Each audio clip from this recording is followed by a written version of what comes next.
Hello viewers, welcome back to my channel. కొంచెం gap వచ్చింది.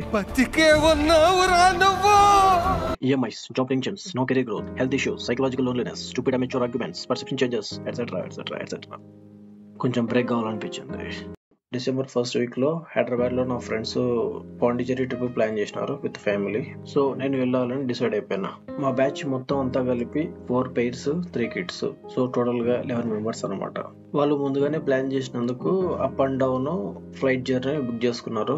But నేను లేట్ గా జాయిన్ అయినందుకు ఆ రోజు ఫ్లైట్ టికెట్ కాస్ట్ ఎక్కువగా ఉండే, ప్లస్ ఇంకా సేమ్ ప్లేన్ లో టికెట్స్ అవైలబుల్ గా లేవు. సో మనం బడ్జెట్ ఫ్రెండ్లీ కదా, సో అంత కాస్ట్ పెట్టి పోవాలనిపించలేదు.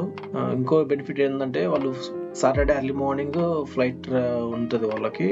నాకు వచ్చేసి ఫ్రైడే డ్యూటీ అయిపోద్ది ఈవినింగ్ కల్లా. సో ఈవినింగ్ ట్రైన్ అవైలబుల్ గా ఉండే. సో జై బోలో ఐఆర్సిటిసి ట్రైన్ టికెట్ కాస్ట్ వచ్చేసి 420 ప్లస్ టాక్సెస్. రైల్వే స్టేషన్ నుంచి మెట్రోలో ఎయిర్పోర్ట్ కి వెళ్ళిపోయినాం. శనివారం ఎర్లీ మార్నింగ్ 9 కల్లా అందరం ఎయిర్పోర్ట్ లో కలుసుకున్నాం. మీరు పోవాల్సింది పాండిచ్చేరి కదా. చెన్నై ఎయిర్పోర్ట్ లో ఏం చేస్తున్నారంటే, చెప్పినా కదా మా ఫ్రెండ్స్ ప్లాన్ చేసుకున్నారు. అట్లా డైరెక్ట్ ఫ్లైట్స్ అయితే పాండిచ్చేరికి లేవు. వీక్ డేస్ లో డైరెక్ట్ ట్రైన్ ఉంది కానీ బట్ వాళ్ళు కన్సిడర్ చేసుకోలేదు. సో మేము ట్రైన్ లో కొంచెం ముందుగానే వెళ్ళి అక్కడ ఎయిర్పోర్ట్ లో అందరం కలుసుకొని అక్కడ నుంచి మళ్ళీ జర్నీ కంబైన్డ్ గా ప్లాన్ చేసుకున్నాం. చెన్నై నుండి పాండిచ్చేరి ఆల్మోస్ట్ 150 కిలోమీటర్లు ఉంటుంది. సో చాలా వేస్ ఉన్నాయి, కానీ మేము టెంపో ట్రావెలర్ బుక్ చేసుకున్నాం. రీజన్స్ ఏంటంటే ఫ్యామిలీతో ఉన్నాం, ప్లస్ పిల్లలు ఉన్నారు. ఇంకా సో ట్రాన్స్పోర్ట్ రిస్క్ వద్దని చెప్పేసి చెన్నైలో పికప్ చేసుకొని మళ్ళీ చెన్నైలో అందరినీ డ్రాప్ చేయాలి ఎయిర్పోర్ట్ దగ్గర. సో అలా ప్యాకేజ్ మాట్లాడుకున్నాం. ఇంకా మిగిలింది flight charges from Chennai to Hyderabad around 3500 change పడినట్లుంది. సో మాకు కూడా అదే రేంజ్ లో పడింది. అంతా కలిపి 7 చేంజ్ పడింది విత్ ట్యాక్సెస్.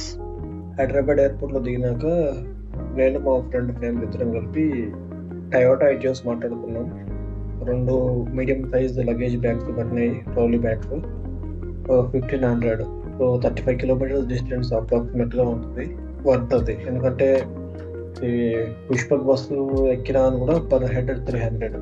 సో మళ్ళీ అక్కడ నుంచి మళ్ళీ క్యాబ్ తీసుకోవాలి అక్కడ నుంచి. సో బెస్ట్ డీల్ అనిపించింది. కొంచెం బార్గెన్ చేయాల్సి ఉంటుంది ఎయిర్పోర్ట్ లో అయితే పక్క. సో బ్రీఫ్ గా ట్రావెల్ ప్లాన్ ఇది అండ్ ఎక్స్పెన్సెస్ ఇవి. ఇంకా అఫోర్డబుల్ గా లేదంటే బడ్జెట్ ప్లానింగ్ ఎలాగనేది నాకు తోచింది నేను చెప్తా లాస్ట్ పార్ట్ లో. ఎందుకంటే ఇప్పుడు ఇది ఓన్లీ మేమేం చేసామో దానికి ఎంత ఖర్చు అయిందో చెప్తా. తర్వాత లాస్ట్ లో దీన్ని ఇంకా ఎలా ఇంప్రూవ్ చేసుకోవచ్చు, ఇంకా బెటర్ గా బడ్జెట్ వైజ్ గా ఎలా ప్లాన్ చేసుకోవచ్చు అనేది లాస్ట్ వీడియోలో చెప్తా. Wait for the next part. Thank you so much. ఇంతవరకు చూసిన వీడియో నచ్చితే please like, share, comment, subscribe and click on bell icon for more notifications. Thank you so much for your valuable time.